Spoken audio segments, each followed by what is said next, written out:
Hello and welcome back to a Cobra 10 special here on the Rugby Show. I'm here with one of the major personalities of the Cobra Club, Uncle Yo. Uncle Yo, you've been with the club for how long? Since he was born. This is the grandfather of Cobra, 37 years ago. So I'm very happy. As you see, the fruit is bearing. Well, the tournament this year, just the standard of play is just outstanding. Well, it's improved. Otherwise, if they don't play a good game, they are not going to come back next year. And you think, I mean, we've seen some terrific rugby so far on day one. Who do you think is going to go on to win the tournament? Well, actually, the ball is not round, so it bounces either way. So whatever it is, who is in the final, good luck to them. Well, certainly we've got a great day of rugby ahead. Let's see what happens on day two. In the Cup quarterfinals, there were 4 matchups between the grunt and power of the 3 South African teams and Mendoza of Argentina, and opponents had shown ball-running prowess on day 1. The first 3 quarters went to the fleet-footed Penguins, Marist St Joseph's and Red Rock teams. But in the last match, the Natal Darkers showed brute strength and organisation has a place in 10s rugby, with an impressive win over the best club in Auckland, Ponsonby. Michael Galloway zipping over for 2 tries and some great diving skills. Your defence seems superb.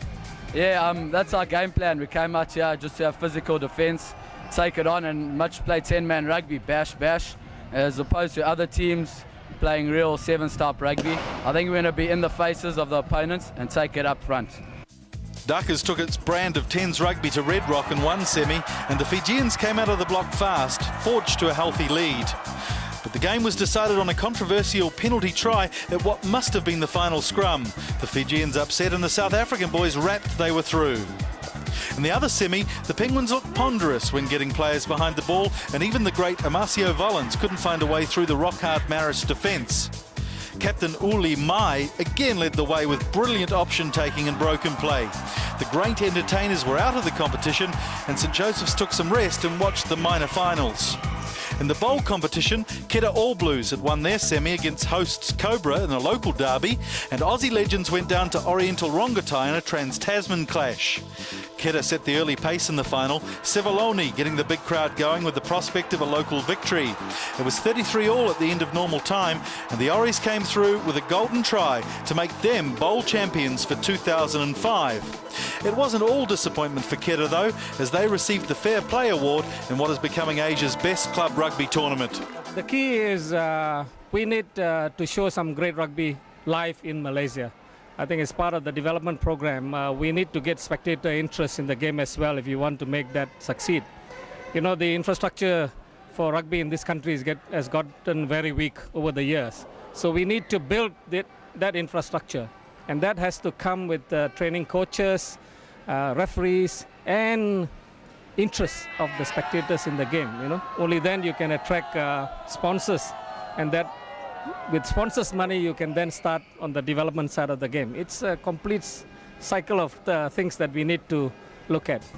In the plate semis, Mendoza from Argentina got the better of Tooks, but Northlink gave South Africa some representation in the final, knocking out Ponsonby. The final was an arm wrestle between 2 uncompromising teams, Mendoza showing they wanted to win in the Machismo Stakes as well as on the scoreboard. Their winning try was set up by a 40-metre rolling maul, and that power translated into a 21-7 pounding. Mendoza, Cobra 10's plate champions 2005.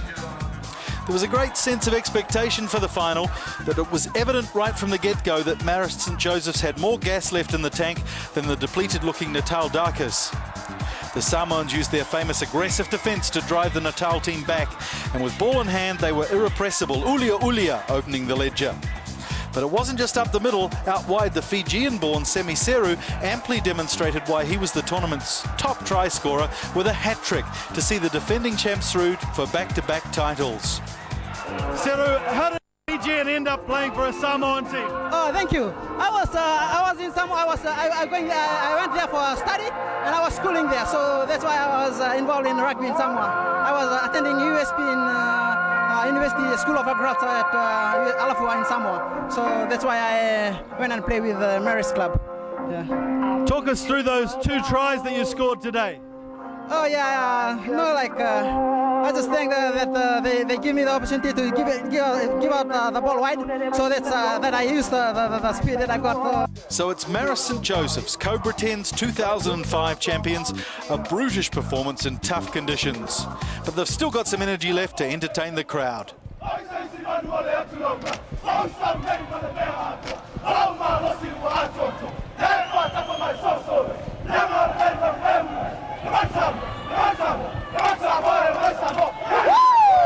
Well, we hope you've enjoyed our Cobra 10 special from here in KL. Rugby Show is still on the move next week, coming to you from Bangkok.